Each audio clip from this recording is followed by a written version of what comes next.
Buenos días amigos y amigas desde el canal de Manuel Maldonado, les damos la más cordial bienvenida. Buenos días, buenas tardes, buenas noches, desde donde ustedes se encuentren, son bienvenidos al canal de Manuel Maldonado, donde están ustedes bien informados.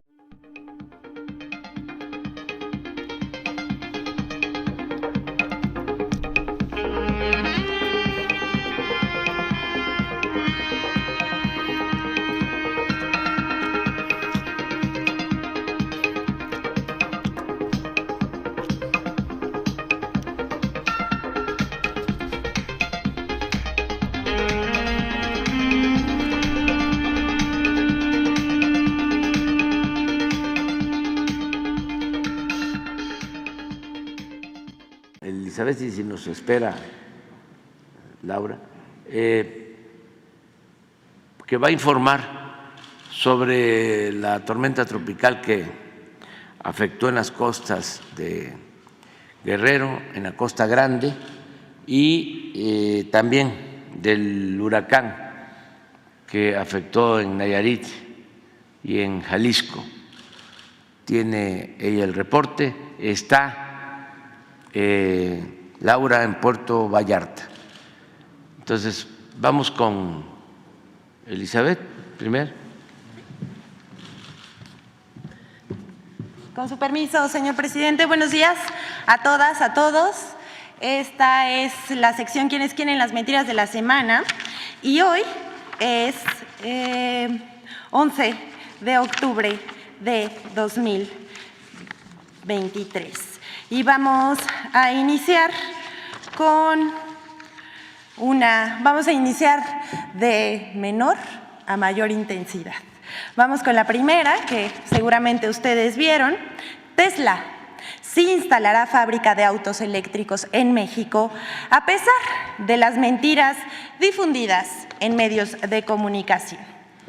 El pasado 5 de octubre, diversos medios aseguraron que Tesla ya no construiría su fábrica de autos eléctricos en México, sino en Texas, lo cual resultó falso. Pero vamos a ver la cobertura. Estuvo, por supuesto, en primera fila el Latinus de Loret de Mola, Yahoo Noticias, El Heraldo, Debate, Publímetro, Vanguardia, Crónica, entre otros. Todos ellos le entraron a la campaña de desinformación. ¿Cómo pasó esto? Vamos a darles contexto.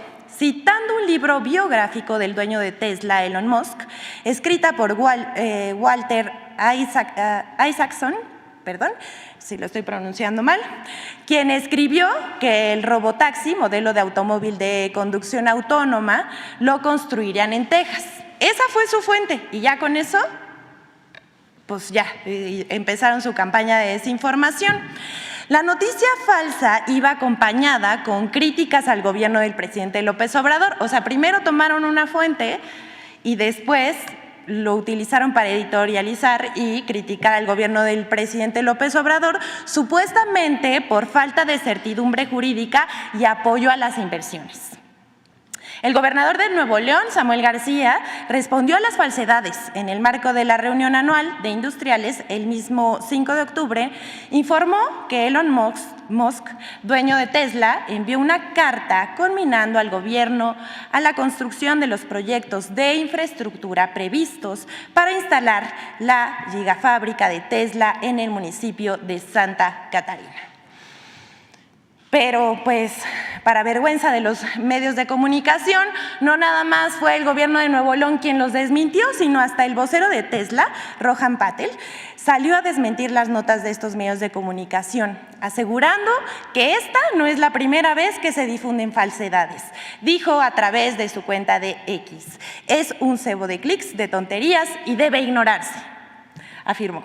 También dijo: continuaremos avanzando con los gobiernos locales, estatales y federales y apreciamos mucho sus esfuerzos para habilitar los permisos y la infraestructura sostenible necesarios.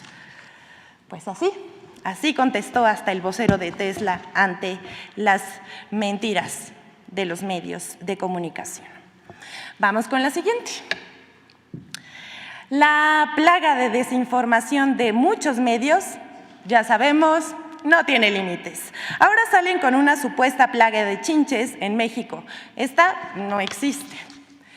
En muchos espacios informativos, incluyendo televisoras como Televisa y TV Azteca, se ha desinformado sobre una supuesta plaga de chinches en México, lo cual es falso. Y bueno, nadie las ha visto hasta ahora. ¿O ustedes sí? Se habla de plagas de chinches en la UNAM y en otros lugares de México como Guanajuato. Se ha provocado una histeria colectiva en algunos lugares. En la Universidad Nacional cerró escuelas y las fumigó, pero ¿qué creen? Solo encontraron un insecto. En la Universidad de Guanajuato, igual. Todo mundo habla de las chinches, pero nadie las ha visto. Bueno, más allá de lo normal, también las hemos visto muchísimo en los memes que se comparten en las redes sociales, que pues la verdad es que sí son muy graciosos. Ya de plano, varios medios dijeron que en todo México había plaga, así de ese tamaño. No dejan de enchinchar. Con este tipo de campañas de desinformación se busca crear un sentimiento de miedo en la población para que sea más susceptible a ser manipulada por los mismos medios de comunicación. Lo bueno es que ya casi nadie les cree y la verdad es que el pueblo informado busca otras vías de comunicación para pues, obtener la información veraz. Vamos a ver qué dijo la Secretaría de Salud del Gobierno de México y también la Secretaría de Salud de la Ciudad de México. Ellos aclararon que no existe una alerta sanitaria por la presencia de estos pequeños insectos, que nos han acompañado, hay que decir, desde tiempos inmemoriales, y que se pueden multiplicar, esto sí, cuando no se limpian habitaciones ni colchones principalmente. No en universidades ni en el territorio nacional. Bueno, hasta aquí está, pero vamos con la siguiente. Seguramente vieron esta a través de Facebook, que fue donde más se difundió esta noticia falsa. Pues hay que decir que ha habido una intensa campaña para intentar posicionar por redes sociales y también en WhatsApp la idea de que desde el Gobierno de México se operan granjas de bots a favor del presidente López Obrador, lo cual es absolutamente falso. Pero miren, vamos a desmentir esto con rigor. Circuló hace unos días una imagen editada donde se lee Centro Digital de Campaña, una foto del presidente López Obrador y un logo partidista, así como decenas de personas en computadoras, aquí como vemos en la imagen, en la pantalla. Pero esta imagen original es de un call center de una empresa brasileña llamada AEC. El sitio Verificado MX consigna que esta no es la primera vez que esta imagen es editada en época electoral para perjudicar al adversario. En 2018 se utilizó esta misma imagen con la foto del entonces candidato José Antonio Meade. En otras imágenes, también difundidas en redes sociales, se muestran fotos editadas que muestran a personas en ordenadores y en las paredes teléfonos celulares cargándose, como vemos aquí en la imagen. De acuerdo con una búsqueda a la inversa de las imágenes mostradas en las publicaciones en redes sociales, las instantáneas corresponden a China, a lugares que denominan granjas de móviles. Bueno, y de acuerdo también con el sitio Brultec, quienes realizaron un reportaje denunciando estos fueron utilizados en 2017 para hacer reviews falsos para las aplicaciones, es decir, los ponen ahí cargando y hacen clics falsos para calificar mejor a una aplicación de telefonía celular. Pero hay que decir algo, que se escuche, que nos escuche el pueblo de México. En este gobierno no se contratan estos servicios para generar percepciones ni dirigir conversaciones con noticias falsas, ni busca manchar la reputación de absolutamente nadie. Hay pleno respeto a la libertad de expresión. Hay que decirlo, mienten. Vamos con la siguiente. ¿Se acuerdan que les dijimos que íbamos de menos a más? Pues aquí está una que la verdad es que pues es el colmo. Es falso que programas sociales no ayudaron a reducir la pobreza ni la desigualdad, como aseguraron en medios de comunicación. La Organización para la Cooperación y el Desarrollo Económico publicó un informe que se llama Reformas de Política Económica para 2023 en pos del crecimiento. Así se llama el estudio, en el cual se analizan los programas sociales, el crecimiento potencial eliminando obstáculos y con una utilización efectiva de recursos, así como medio ambiente y transformación digital. Así, estos son los rubros que mide la Organización para la Cooperación Económica, que hace este estudio, hay que decir, cada 2 años. La organización hizo recomendaciones a las naciones, pero medios de comunicación como France 24, El Economista, Debate, LópezDóriga.com, Milenio, El Pulso de San Luis, entre otros, tergiversaron datos y mintieron argumentando que los programas sociales del gobierno del presidente Andrés Manuel López Obrador no ayudaron a reducir la pobreza ni la desigualdad. Esto es absolutamente falso. Y aquí vemos una vez más un ejemplo de cómo no tienen ninguna responsabilidad con sus audiencias. Primero decir que el informe presenta datos del año 2020. Sin embargo, la organización se prestó a realizar un análisis y recomendaciones con fecha de 2023, es decir, 3 años después, resaltando la supuesta ineficacia de las políticas públicas implementadas en México. Asimismo, la organización omite analizar y publicar los resultados del INEGI. Aquí en la pantalla vamos a estar viendo la gráfica sobre la reducción de la pobreza y la desigualdad en México como resultado de la política económica y de los programas de bienestar emprendidos por la Cuarta Transformación encabezada por el presidente López Obrador. Pero por si eso fuera poco, México, con un coeficiente de Gini, es de 0.402. Esto es, avanzó 3 posiciones en la reducción de la desigualdad y la pobreza dentro de los países de la organización con respecto a los datos obtenidos del 2020. O sea, de todas formas, le salió el tiro por la culata a la organización. Cruzando los datos que acabamos de presentar, se puede desmentir a los medios de comunicación y el informe de la organización sobre la situación en México. Pero bueno, así se las gastan unos y otros. Vamos con la siguiente. Reforma y El Economista mienten sobre deuda y situación en Pemex.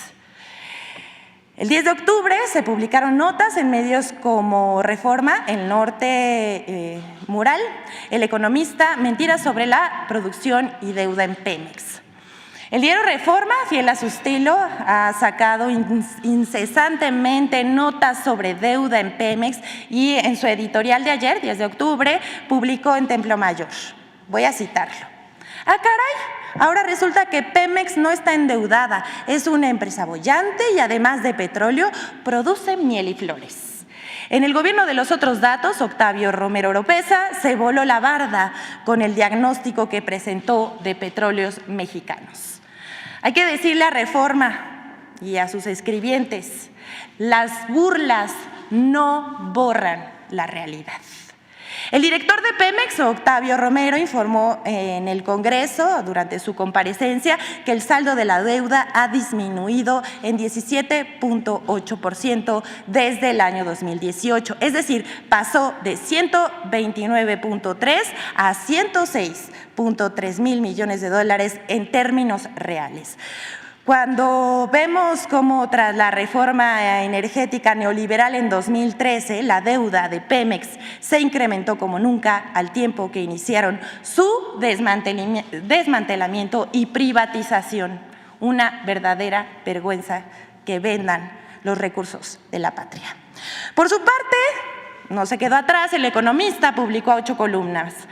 Pemex desinfla sus metas de refinación y de producción. Esta también es una falsedad más. Contrario a lo que publica el diario, Pemex produce 1.9 millones de barriles diarios de petróleo.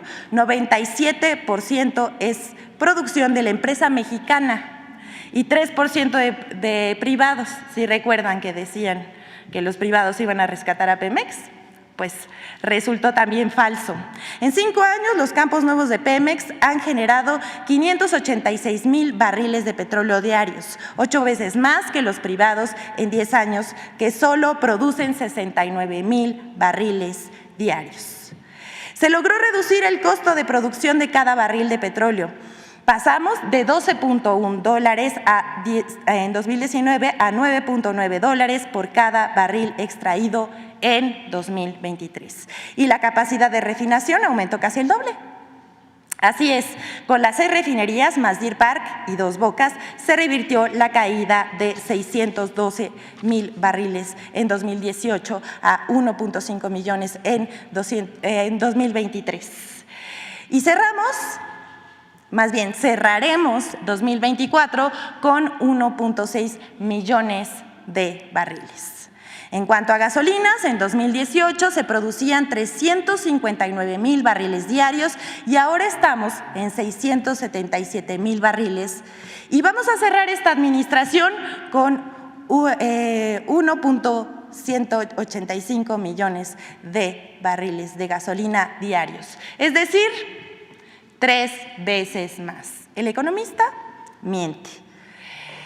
Pero si creían que hasta aquí terminaban las mentiras de esta semana sobre Pemex, porque por supuesto que cada semana agarran a Pemex para mentir, el pasado 10 de octubre, vamos a ver la pantalla, publicaron varios medios en radio y televisión que el Banco de Exportaciones e Importaciones de Estados Unidos, ¿lo estamos viendo? ¿Me pasan por favor la siguiente?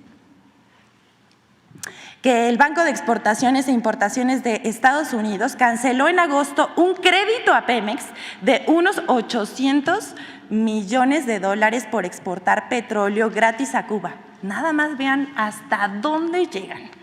País sometido, hay que decir, a un embargo comercial por Estados Unidos. Pero vamos a ver cómo le respondió el propio director de Pemex, Octavio Romero, a los diputados que lo cuestionaron sobre estas falsedades. Vamos a verlo. Y lo otro, lo del Exim Bank, pues ya no sé si qué cosa es lo que me han preguntado, porque se han dicho tantas cosas con relación a esto que ya estoy confundido. Primero dijeron que nos habían multado los del Exim Bank. No es cierto.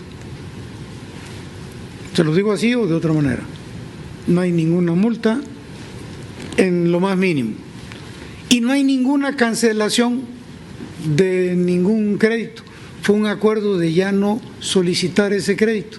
Entonces, ni hay multa, ni hay cancelación por parte del Exim Bank con relación a Pemex. No sé si con esto ya quedan disipadas las dudas o si se los digo de otra manera. Bueno, hasta aquí el director de Pemex, pero todavía no acabamos con Pemex. Circula un video utilizando inteligencia artificial que engaña con supuestas inversiones a Pemex. Esta es una alerta de fraude.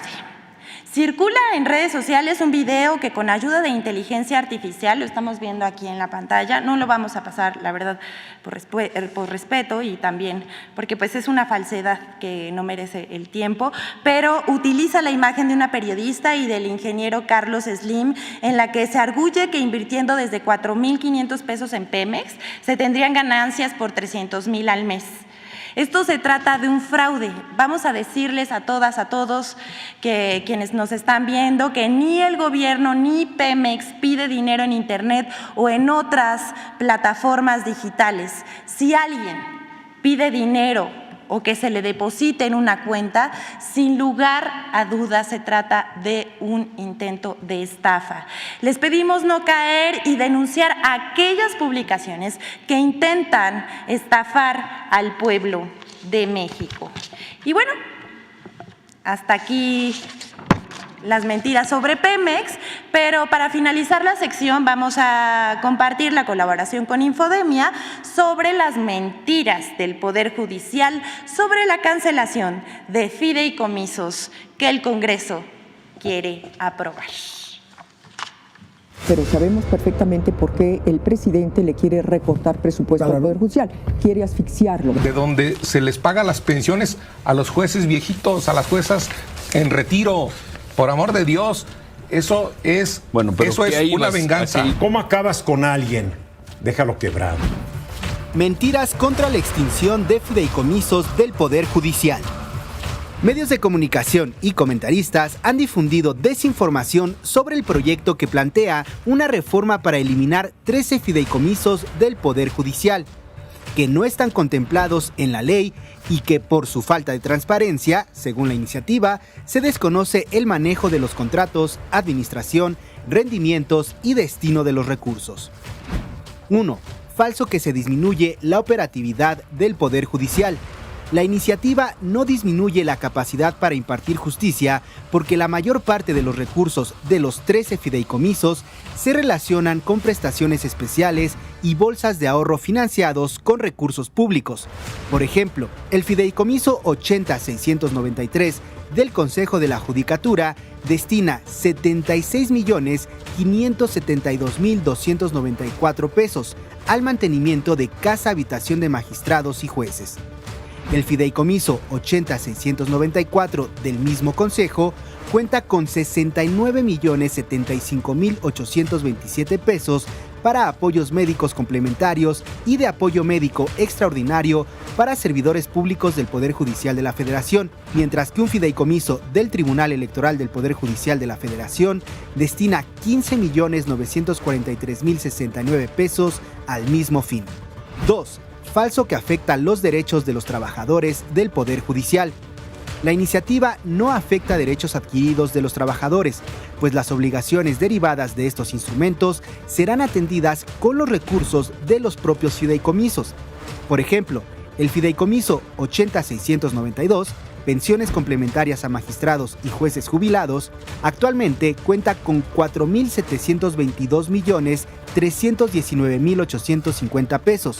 Sin embargo, en 2018 solo se destinaron 15.6 millones para el pago del 5% de la nómina de pensiones, pues el restante 95% se liquidó con el presupuesto propio, por lo que la Auditoría Superior de la Federación consideró que el Poder Judicial tenía los recursos suficientes para pagar este tipo de pensiones hasta por 72 años.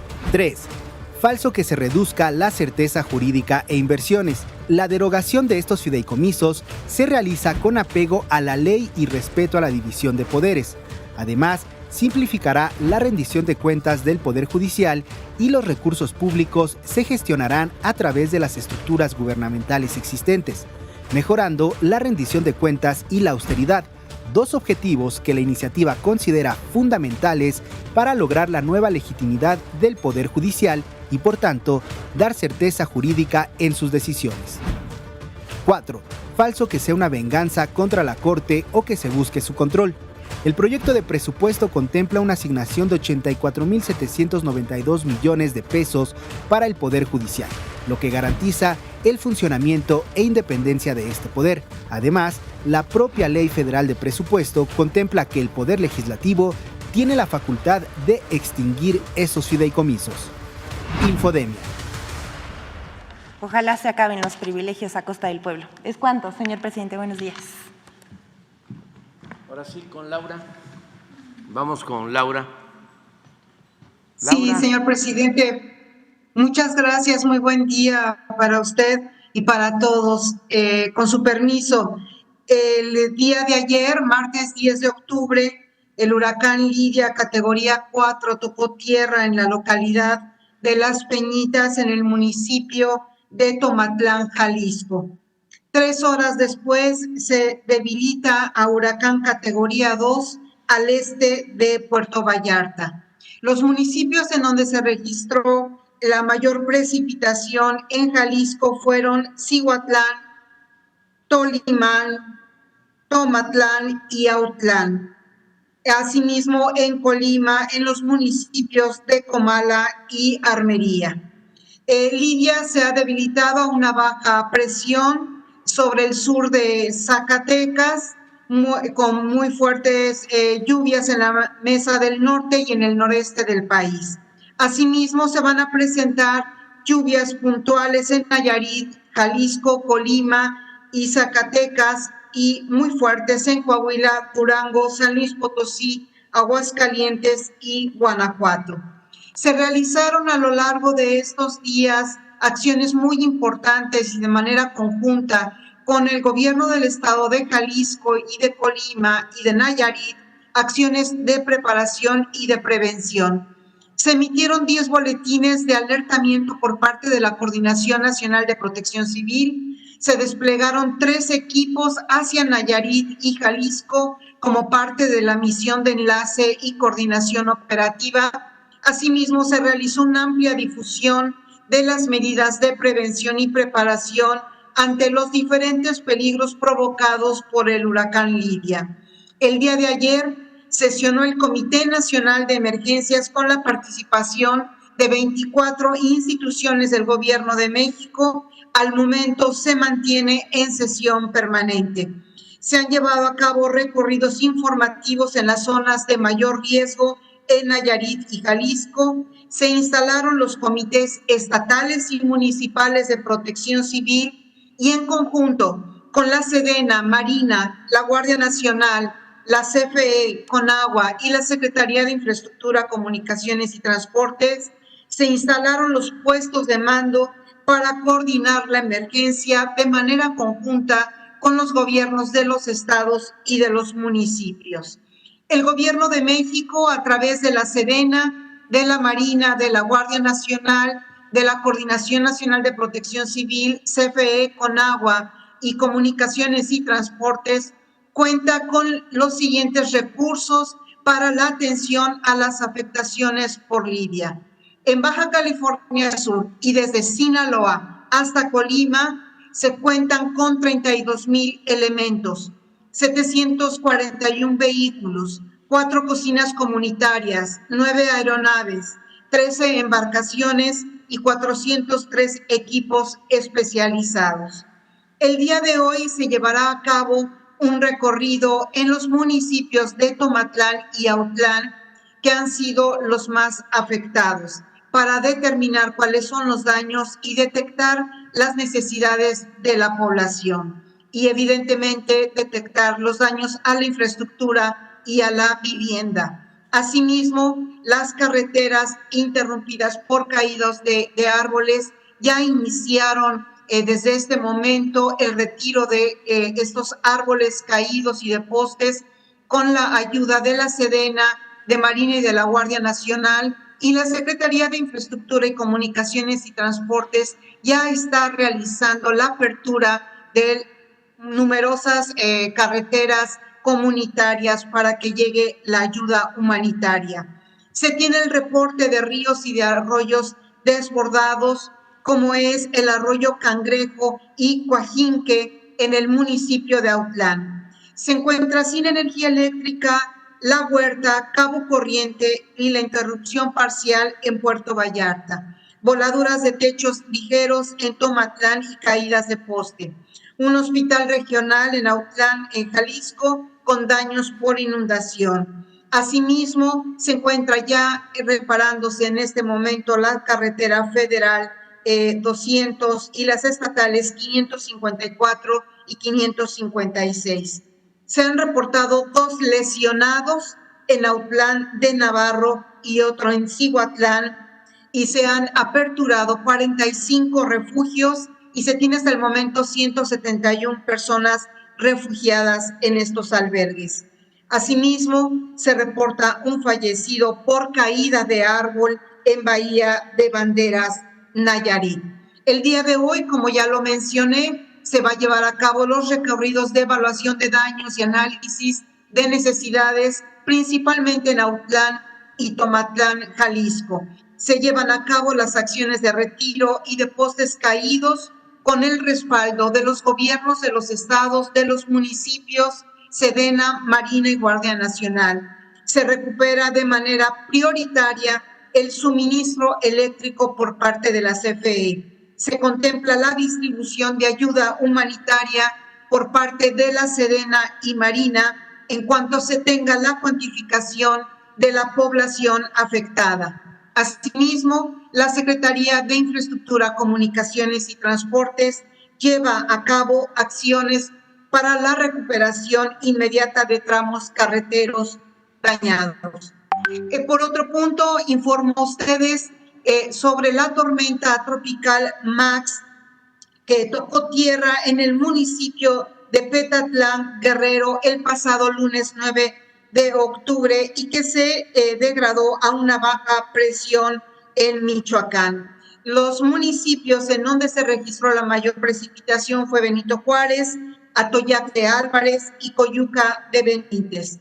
Se realizaron diferentes acciones de prevención y de preparación. Una fuerza de tarea muy importante por parte del Gobierno de México, encabezado por la Sedena, Marina, Guardia Nacional, la Coordinación Nacional de Protección Civil, CFE, Conagua, la Secretaría de Infraestructura, Comunicaciones y Transportes y también los gobiernos del Estado de Guerrero y municipios, con un total de elementos de 976 y un total de vehículos de 310.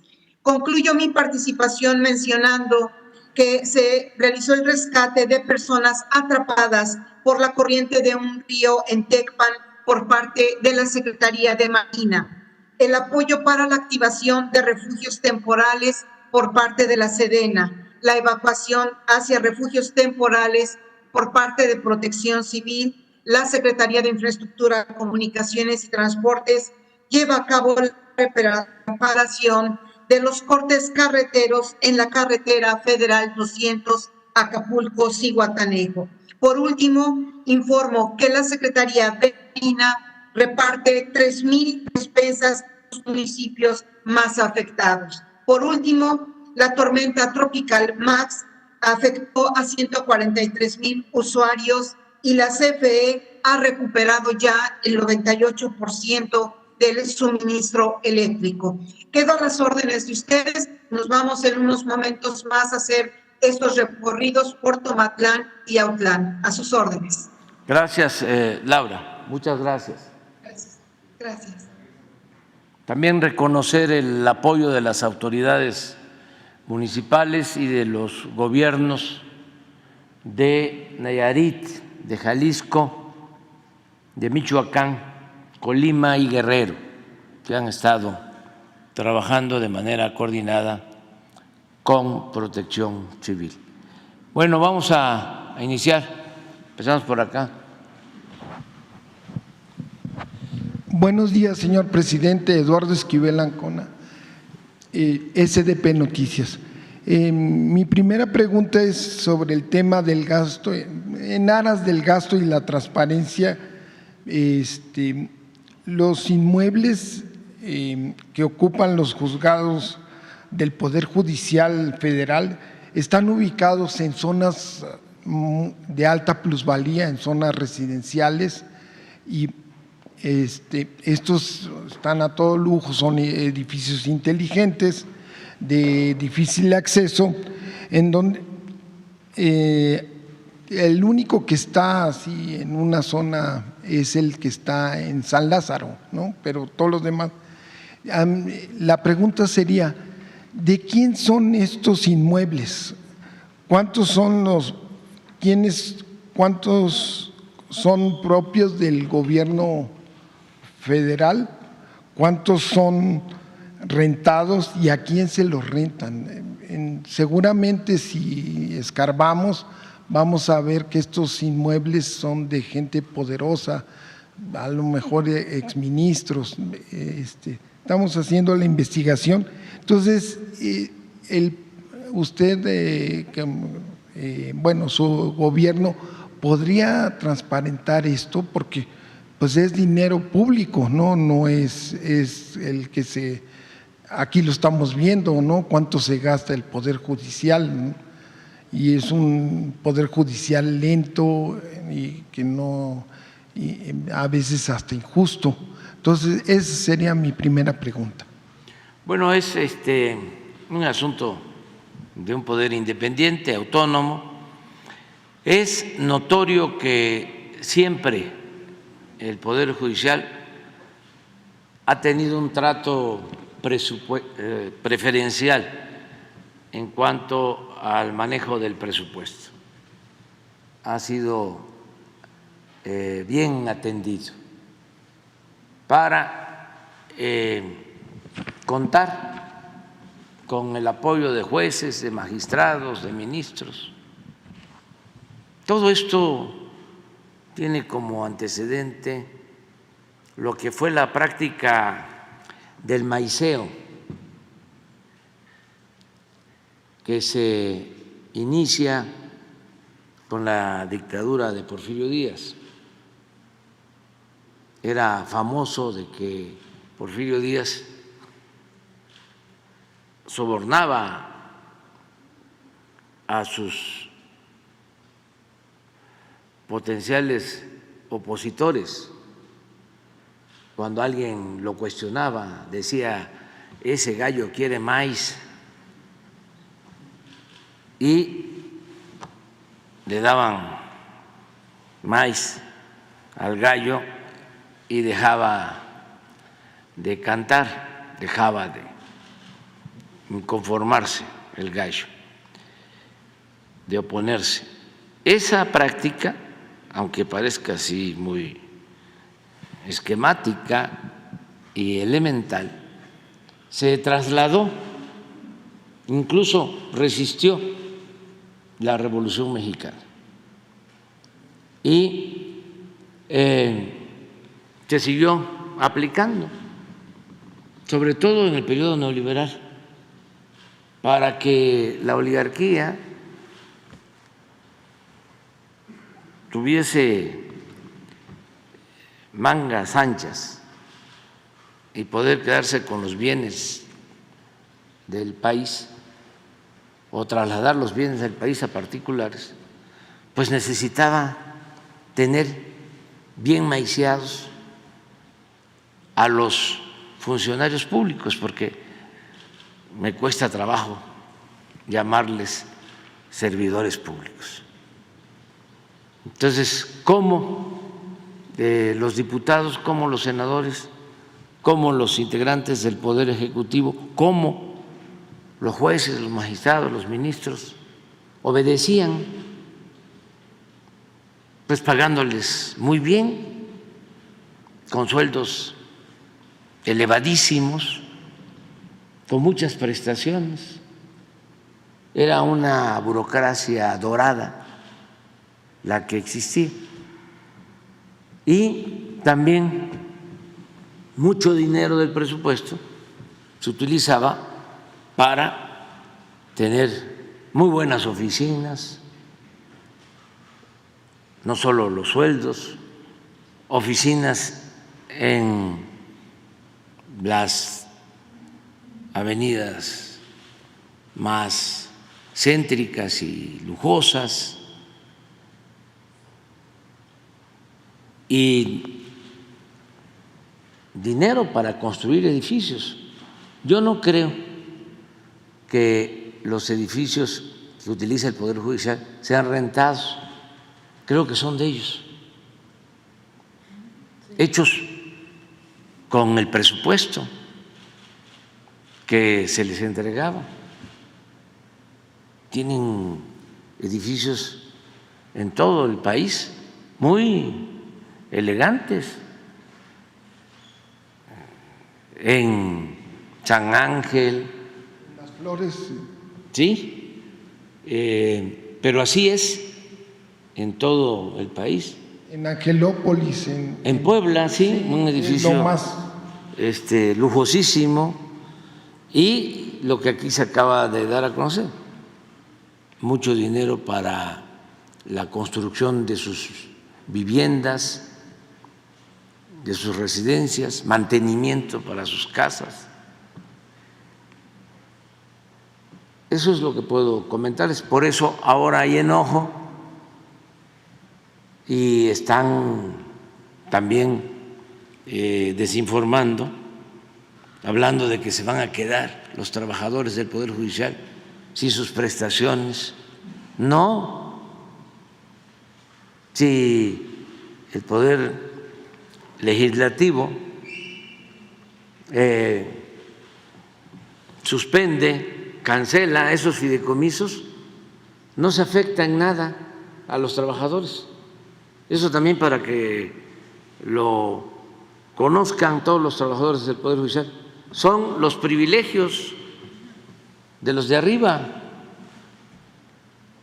que un ministro en México gana hasta 700,000 pesos mensuales si se suma todo lo que obtienen con prestaciones, como 4 o 5 veces más de lo que yo percibo. Entonces, eso es cortar el copete de privilegios, pero no es afectar a los trabajadores.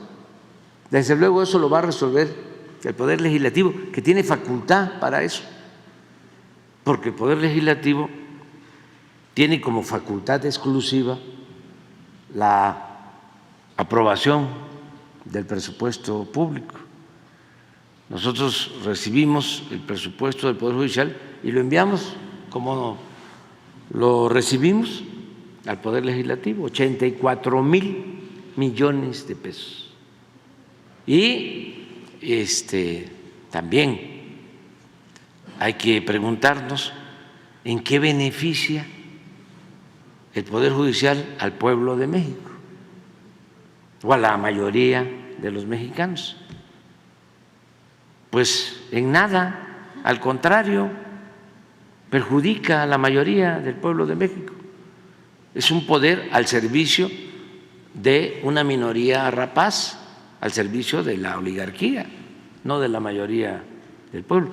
Díganme ustedes si en el periodo neoliberal hubo algo que hicieran los integrantes del Poder Judicial, jueces, magistrados, ministros, en beneficio del pueblo. Nada. Y yo sí les puedo mencionar muchas cosas que hicieron en contra del pueblo. Por ejemplo, no permitieron que se consultara al pueblo cuando se llevó a cabo la reforma energética. Cumplimos con todos los requisitos, estábamos en ese entonces en oposición, se reunieron más de 3 millones de firmas, como lo establece la Constitución, para que se llevara a cabo una consulta y se le preguntara al pueblo. Pues los ministros de la Corte dijeron que no. Cuando se privatizaron las pensiones de los trabajadores, se acudió también a la Corte y no se apoyó. Cuando hay un accidente lamentable, doloroso, también por la privatización de las guarderías del Seguro Social, y pierden la vida bebés en un incendio de la guardería ABC en Hermosillo.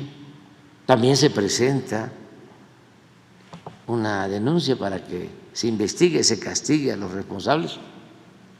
Nada.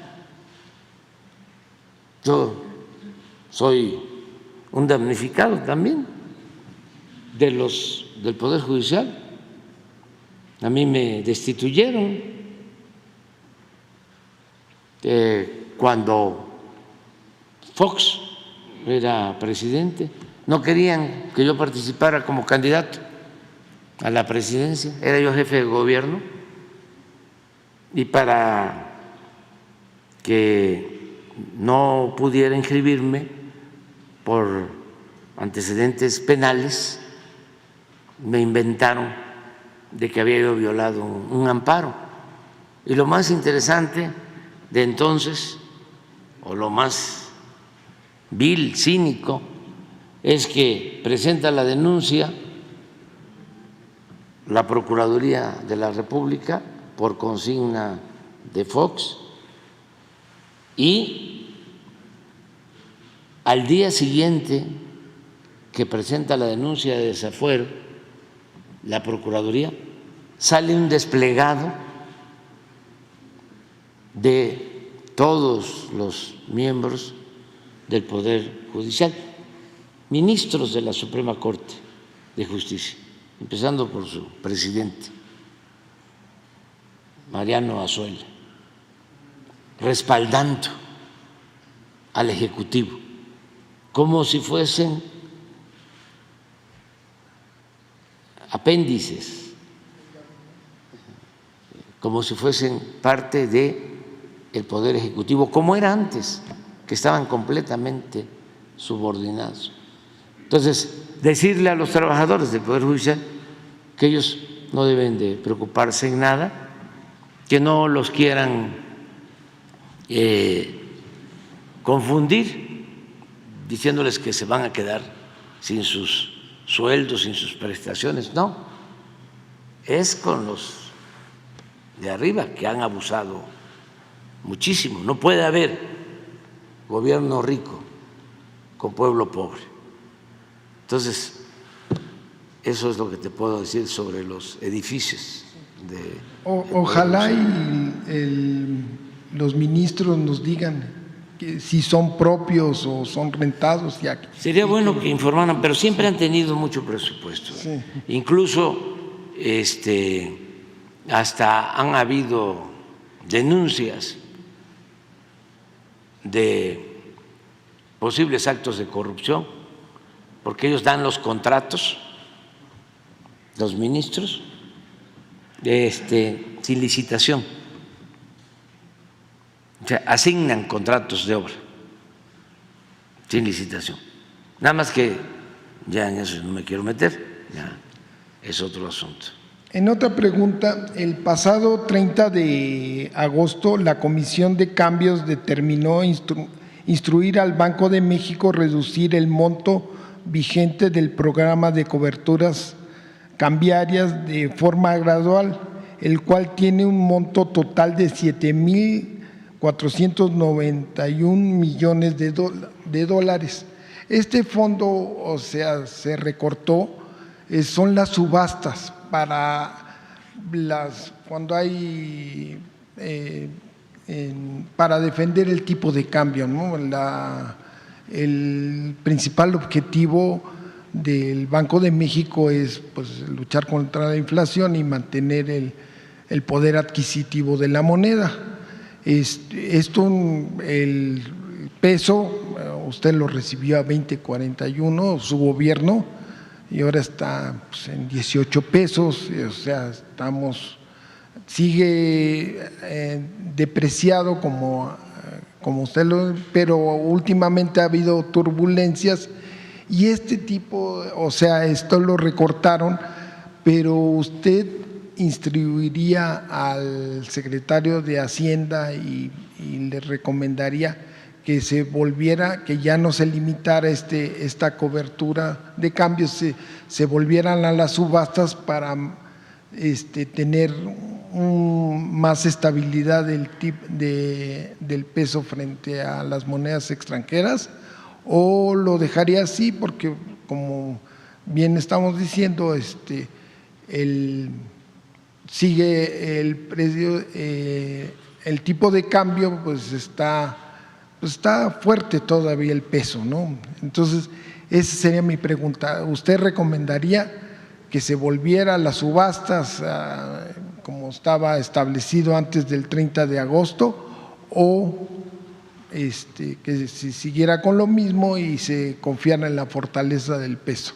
Pues yo en lo segundo, hay que confiar en que tenemos una moneda estable que se ha venido apreciando, fortaleciendo, sigue siendo el peso la moneda que más se ha fortalecido con relación al dólar en el mundo.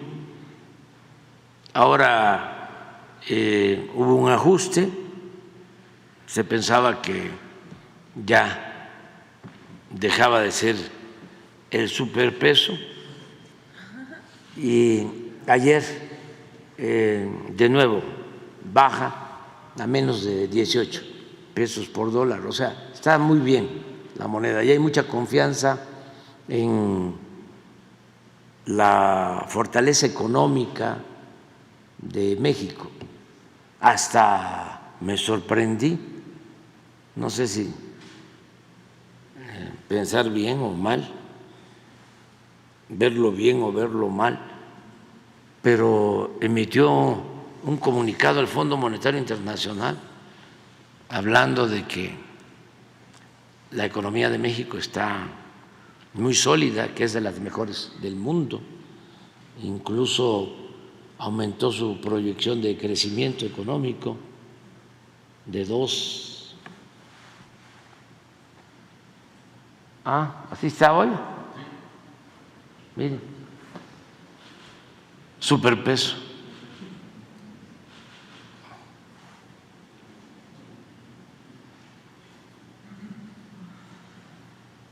Sí, el Fondo Monetario, lo mismo, hablando muy bien de nuestra economía, y esto nos ayuda. Y ha funcionado la política macroeconómica que se ha aplicado, sobre todo el respeto a las decisiones del Banco de México, el respeto a la autonomía del Banco de México. No tenemos injerencias, no les recomendamos nada, ellos actúan con autonomía, con independencia y marchan muy bien las cosas. Esto se lo digo porque sí es muy bueno para la economía, para la inflación sobre todo, que haya una moneda fuerte, porque pues, casi el 50% de los productos y servicios que consumimos en México vienen del exterior. Entonces esto nos saldría, si hubiera depreciación del peso frente a las monedas extranjeras, nos saldría mucho más caro y sería algo inflacionario, ¿no? Entonces, muchas gracias, señor presidente. Sí.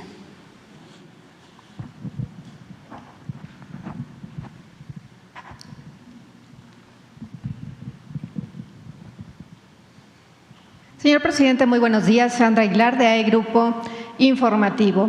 Como todos sabemos, el día de ayer estuvieron aquí los 23 gobernadores. Finalmente se firmó este acuerdo de salud universal.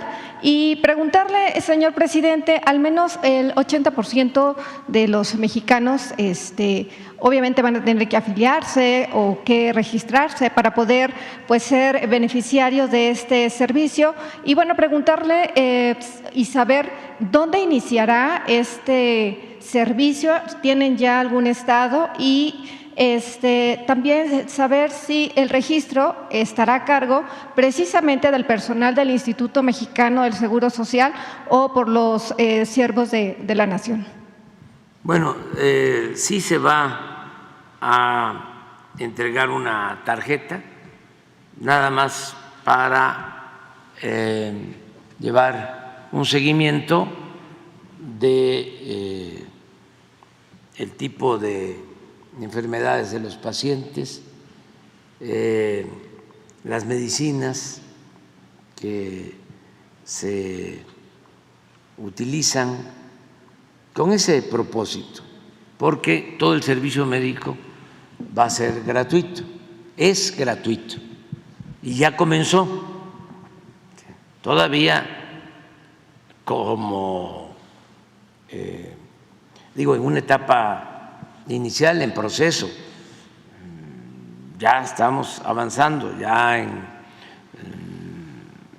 muchos estados de los 23, en la mitad de esos 23, como en 15 estados de los 23, ya tenemos, por ejemplo, un abasto en promedio de 96% de todos los medicamentos.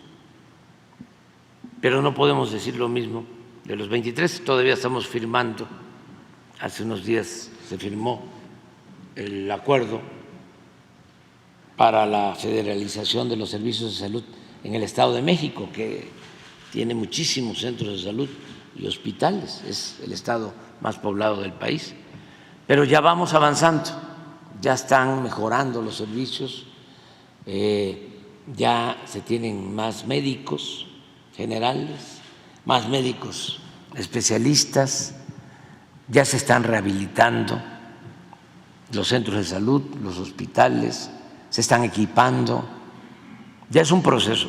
Queremos hacer una evaluación y esperemos que ya para entonces se tenga un servicio de salud de primera, de los mejores del mundo, para el mes de marzo del año próximo. Entonces, ahora, sin necesidad de llevar nada de identificación, si se va a un centro de salud, a un hospital, se tiene que atender a cualquier persona sin que tenga que pagar nada. Se está garantizando ya el derecho a la salud. Claro, puede ser que todavía falten algunos medicamentos, pero estamos resolviendo todo eso. Entonces, en estos 23 estados, toda la gente que acuda a solicitar el servicio de salud gratuitamente se lo van a brindar sin necesidad de ningún documento. Sin necesidad de ningún documento, y luego va a haber una tarjeta que van a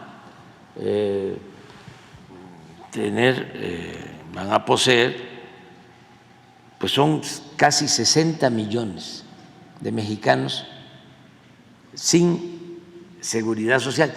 Hay más mexicanos, son como 72 millones, pero en el programa de los 23 estados, los que aceptaron federalizar el servicio de salud fueron 23 de los 32 estados, y hay algunos todavía del PRI y del PAN, gobiernos del PRI y del PAN, que están pensándolo y que ojalá y se adhieran.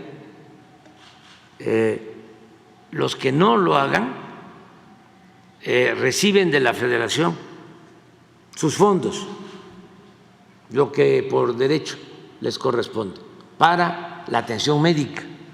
O sea, no quiere decir que se les va a dejar sin presupuesto, nada más que no se integran al sistema federal, que nosotros consideramos es lo mejor, porque antes se transferían los fondos a los estados para la atención médica y ese dinero se usaba para otras cosas, y por eso no había buen servicio médico. Además, había mucha corrupción en la compra de los medicamentos. Políticos corruptos, hasta dueños de medios de comunicación o de manipulación, vendían medicinas carísimas. 10, lo tengo que estar repitiendo porque no lo van a ver ustedes en los periódicos, ni lo van a escuchar en la radio, ni lo van a ver en la televisión. 10 empresas distribuidoras, ni siquiera laboratorios o empresas farmacéuticas, 10 empresas distribuidoras vinculadas al poder le vendían al gobierno 100,000 millones de pesos al año de medicamentos. Y era un monopolio, porque no se podían comprar las medicinas en el extranjero,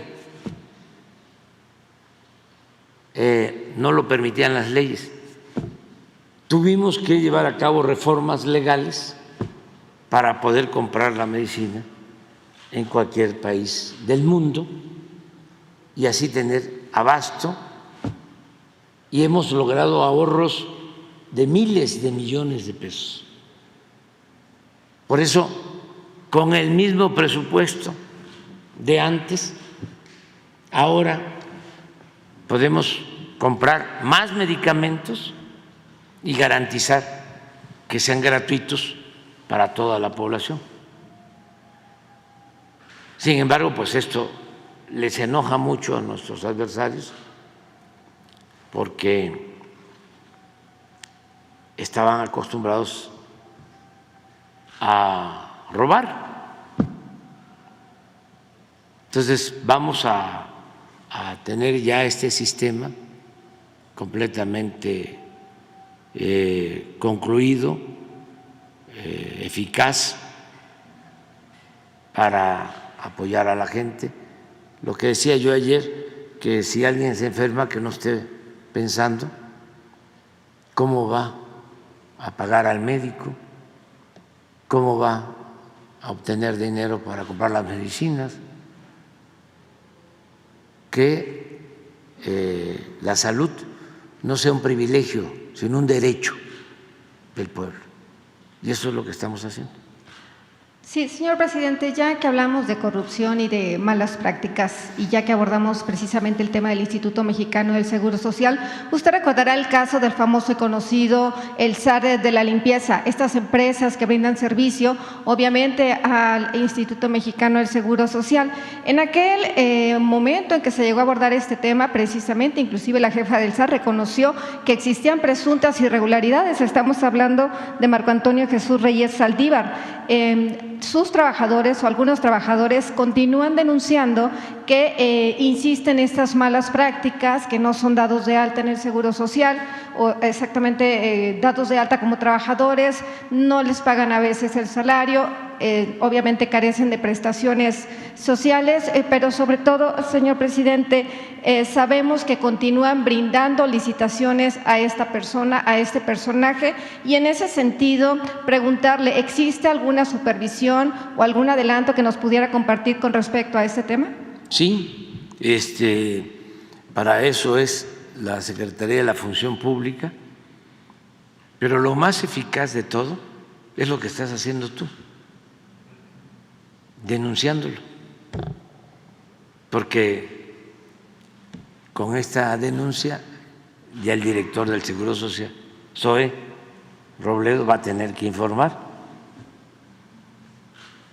Entonces, eso es lo que tenemos que hacer, y para eso son también las mañaneras, para expresarnos, manifestarnos con libertad. Y le vamos a pedir a Zoe que informe sobre esta denuncia que estás haciendo, si te parece. Gracias. Y un comentario final. La semana pasada estuvo aquí el director general del Infonavit, Carlos Martínez Velázquez.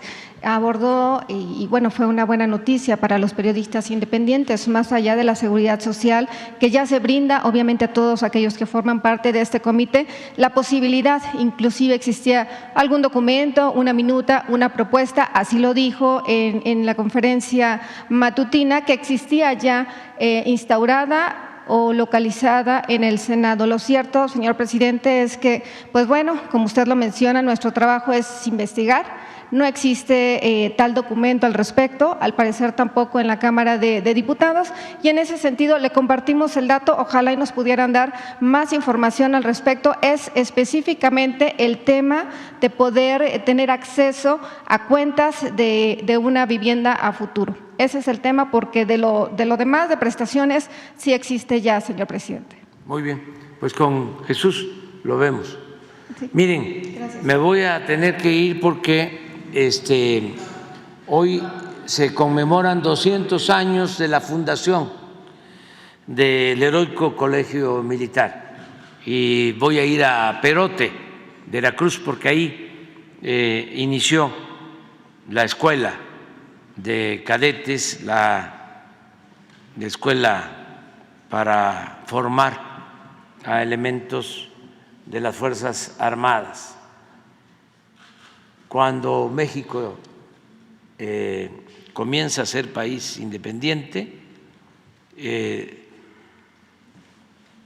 un poco antes de que se instituya la primera República Federal de 1824, en 1823, en estas fechas, con el impulso de los insurgentes de Guadalupe Victoria, de Vicente Guerrero, de todos esos héroes que lucharon por nuestra independencia, se creó el Colegio Militar, que ya se conoce como Heroico Colegio Militar, porque después de su fundación nada más es cosa de recordar lo que hicieron los cadetes del Heroico Colegio Militar cuando la invasión de 1847, la invasión estadounidense, cuando nos arrebataron con esa invasión más de la mitad de nuestro territorio. Por eso recordamos a los niños héroes de Chapultepec. Entonces vamos hoy a estar presentes en la ceremonia. Antes de irme, quiero pues expresar mi satisfacción de que esté aquí uno de los mejores periodistas del mundo, aquí en La Mañanera, Ignacio Ramonet, que está aquí. Este señor es de los mejores periodistas del mundo.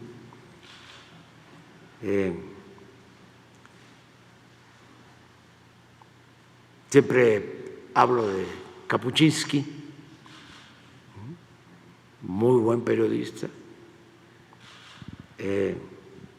Ignacio pues es periodista español y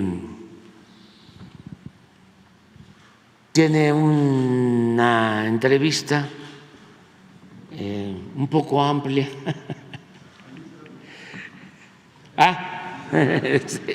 Sí, a ver, es todo un volumen. Un placer para mí, gracias, está dedicada, un gran placer para todos. Sí, traigo muchos saludos, muchos amigos. Sí. Ven.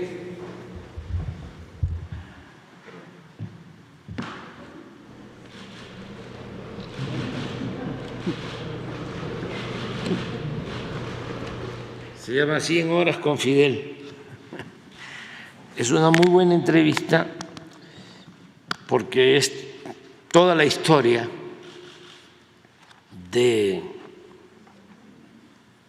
el comandante Fidel Castro desde su juventud, bueno, su niñez, los padres.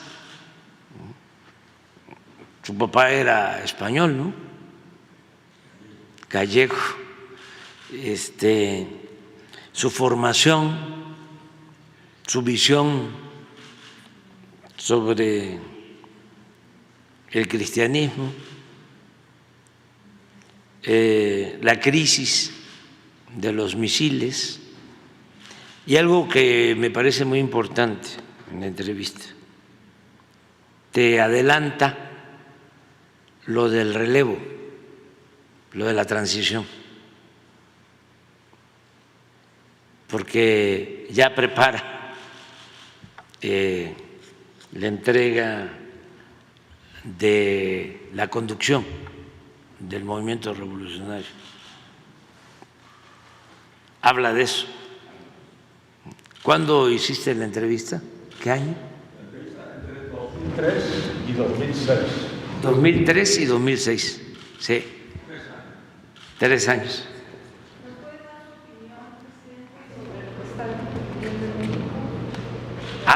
Ya mi opinión es que es bienvenido aquí a nuestro país. A ver, si tú quieres expresar algo, ahí está el micrófono. Bueno. Bueno, presidente, muchas gracias. Primero, es un gran honor estar aquí con ustedes, un gran placer y le agradezco que nos haya invitado y le agradezco sus palabras tan amables, tan cariñosas.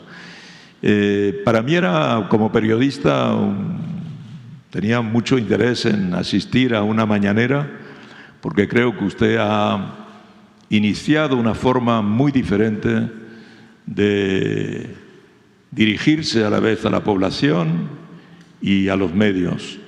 Una manera, primero en esta continuidad del hecho de que sea todos los días, digamos 5 días a la semana, y que usted responda a todo tipo de preguntas y que además con mucha claridad, con mucha sencillez, con una extraordinaria honestidad intelectual que trasciende de su manera de expresarse, vaya no solo dando información fundamental, sino también desmintiendo muchas de las informaciones que circulan en un momento en el que estamos, en el que la desinformación es permanente, ¿verdad? En el que la verdad está en crisis, en el que los hechos ya son cada vez más difíciles de establecerse, porque hay como un bombardeo permanente de mentiras, lo que se llama las fake news. Hay toda suerte de hechos alternativos y las redes sociales han creado un ecosistema mediático hoy que crea mucha confusión y que crea mucha suspición sobre lo que es la verdad y sobre lo que sería una información creíble.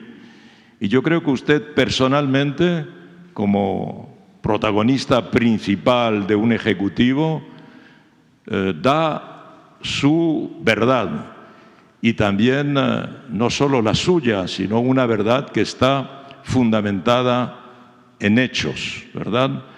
Y este diálogo, en este contexto en el que estamos hoy de gran crisis de la información, me parece que es a la vez valiente y una manera de bien entender el sistema informativo en el que estamos, y que un presidente como usted aborde de esta manera la situación, me parece que es bastante ejemplar para otros mandatarios o mandatarias y también para los periodistas, para nosotros como observadores del funcionamiento de la relación mandatarios, prensa, sociedad. Pues Ignacio, bienvenido a México. Y lo hacemos porque todos participan, todos participamos. Es un diálogo circular y son muy inteligentes los periodistas, mujeres, hombres que participan en este encuentro cotidiano, en este encuentro permanente. Y sí, mucha gente ve este programa, muchísima gente, porque no hay censura, se habla con absoluta libertad y sí cuestionamos a los medios que están demasiado cercanos al poder económico, demasiado cercanos al poder económico y distantes del pueblo, pero no censuramos. Lo que se ejerce es el derecho de réplica. A todos los respetamos. Ningún periodista en México es perseguido. Ningún periodista es censurado. Hay veces que vienen algunos dueños de medios de información muy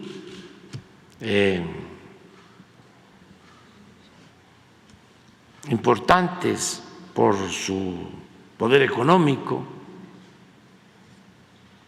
y para buscar, ¿no?, que se les dé un trato privilegiado, insinúan que si tenemos un periodista incómodo, un conductor de radio, de televisión, un columnista que no nos agrade, con una simple señal, con un gesto, bastaría para que se deshicieran de él, que lo corrieran. Nunca hemos hecho eso. Al contrario, no queremos que se corra a nadie. O sea, imagínense si de repente, ¿cómo se llama el dueño de Imagen? Que desde luego lo conozco y es mi amigo, Olegario Vázquez. Le dijera a Ciro Gómez Leiva, no es que no sepa yo quién es Ciro Gómez Leiva, no, lo que pasa que el post-COVID siempre afecta. Entonces, si le dijera, a ver, Ciro, ya nos estás afectando mucho porque no es buena la relación con el gobierno y ya no es como antes, y no me lo ha planteado nunca Olegario, pero si me lo planteara y se va Ciro, imagínense, primero es una injusticia, eso es contrario a nuestros principios, eso es contrario a la libertad, y políticamente también, que se diría, ya están censurando, son iguales. No, no somos lo mismo. O que le dijéramos al de Radio Fórmula, Jaime Azcárraga, es muy molesto, muy molesto, muy molesto, Joaquín López Dóriga.